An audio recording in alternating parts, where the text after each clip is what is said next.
I'm a digging up the land. I'm a digging. I am digging up the land. I'm digging. Okay, this is their sign. Monumental earthworks at Poverty Point, a World Heritage Site. Dates from 700 to 1700 BC to 1100 BC. So this would be considered an archaic mound. Yeah. Okay. And you can see the big mound from there. We're at that's the museum. It's a pretty tree. And we're gonna go to the mounds there. And they got quite a few. We'll show them to you. And then this shows you the layout of it. Mound A is the biggest. It's Middle Archaic because it's like 1700 something. So, yep. And this is before Poverty Point. It says. Actually, it says Late Archaic. So it's actually Late Archaic.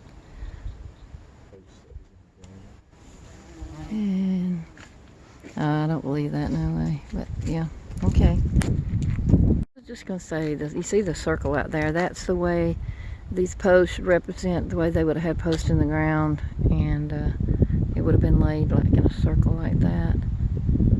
I don't remember what it was. I'll tell you more about that when I find something that tells it, because I've forgotten. It's been 4 or 5 years since we came out here. All right. What do you think they were? What do you think they may have been? Cool. This way you see the circular wood things. They don't really know sure what they were. There's a bigger one on that side. You can also see the little mound, I think it's Mound D in the distance. And this is the first. This is considered number 1. It says the southwest ridges have been greatly reduced in size because of extensive farming activities. Yeah, you can see them right one right there, and then beyond it one. Yeah, you can see them a little bit better than last time. I think they let the grass grow high where you could tell. They average about 2 feet in height today, but may have been as much as 5 feet high when they were built by the Poverty Point people 3,000 years ago. The southwest sector of the ridges is sometimes called the industrial part of town. That's because there's strong evidence that artifacts were manufactured here. Unfinished manufactured stages called planks and preforms of beads, pendants, plummets, and other artifacts are found in this area. Most of the microblade industry is located here, including cores, blades, and Jaketown perforators. These tools were probably used to work bone, wood, and antler objects. Reworking of broken artifacts is evident. There's a bead and plummet planks and microblade core and tools, southwest ridges, and you can see the ridges kind of. Now, if you look on the other side of the tram road, north side, you can see a low depression in the trees. This depression separates the southwest and west sectors of the ridge. Low depression in the trees. Oh, okay, right yonder. It is known as the Southwest Aisleway. Looking from near the center of the plaza during the first day of winter, the setting sun aligns with this aisleway.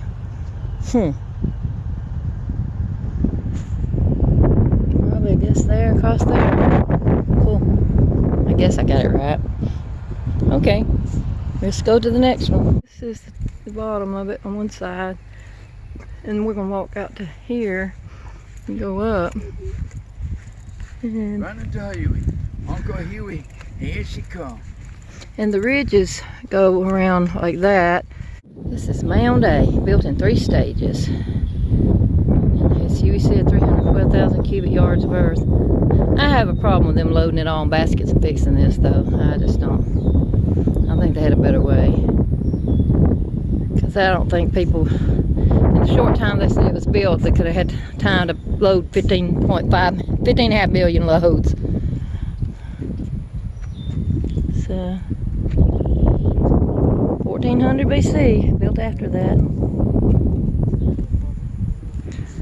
So here we start our journey up through here. Cat's following us, going with us. She gets a little stubborn sometimes and wants to stop and do her own thing, but overall she's having herself a ball. Come on, Joy, get back on here.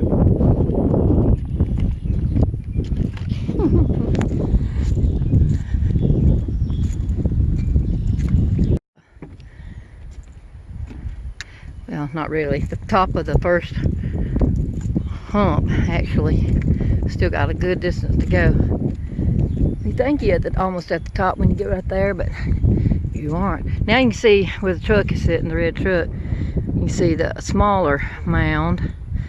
I don't know if that's B or what, I think it is. And you see those ridges a little bit out through those trees right there, the last ridge. I think that was 5 or 6. I don't know which. Somebody's pasture. Alright. Top. Now, not too many more to go, so if I can make it up here without a problem. I believe I can. I'm getting old, but not that old yet. So you when we get to the top. And we're at the end of it. I got this built. That is within me. Bless. I believe right down there is where they did some archaeological work a few years back. Probably on the other side as well. And you can see, and I think the borrow pits are off. Uh-oh, hold on. Whoa, cat, hold still. You're not getting down right now. I believe the borrow pits are right that way, to the left of that road right yonder. So,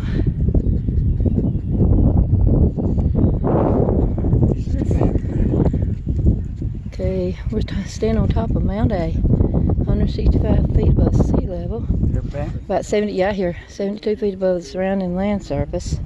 Hold still. 600, I know. 660 feet in width. It's an unusual shape.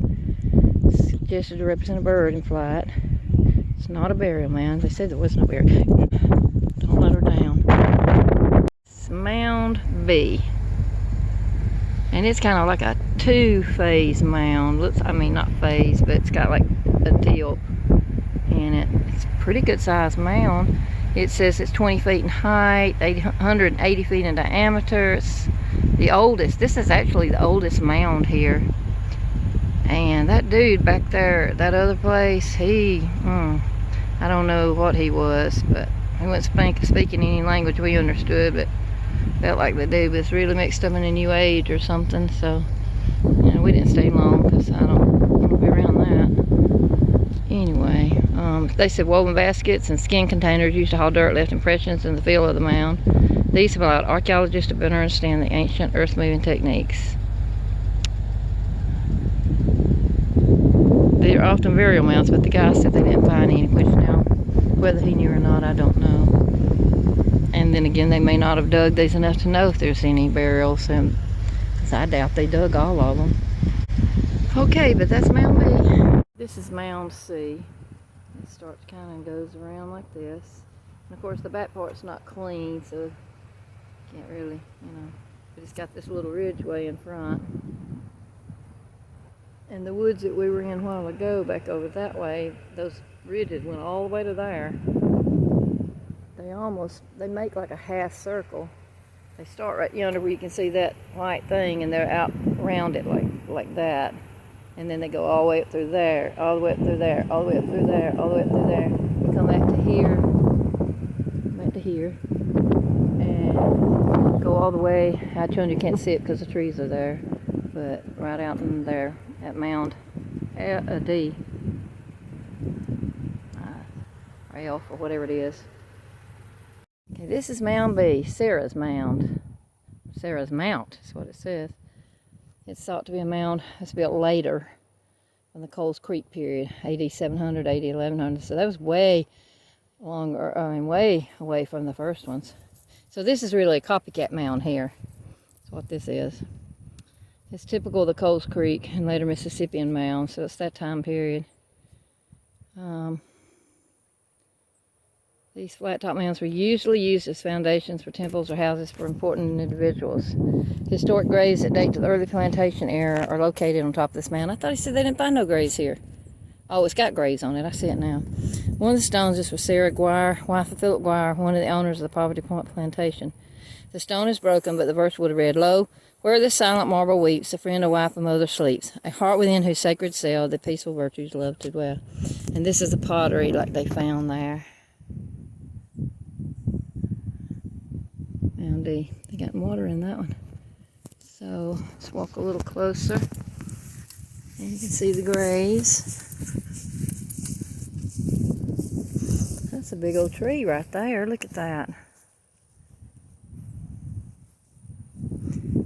And actually it's built up a little bit there.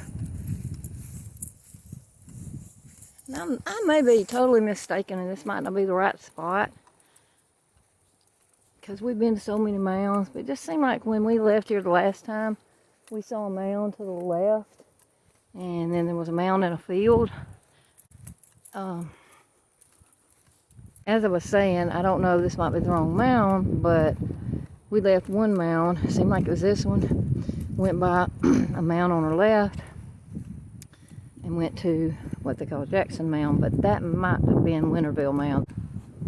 Yeah, there's the graves. Ain't about it. We got power over all the high blocks. Oh, I know we do. I know we do.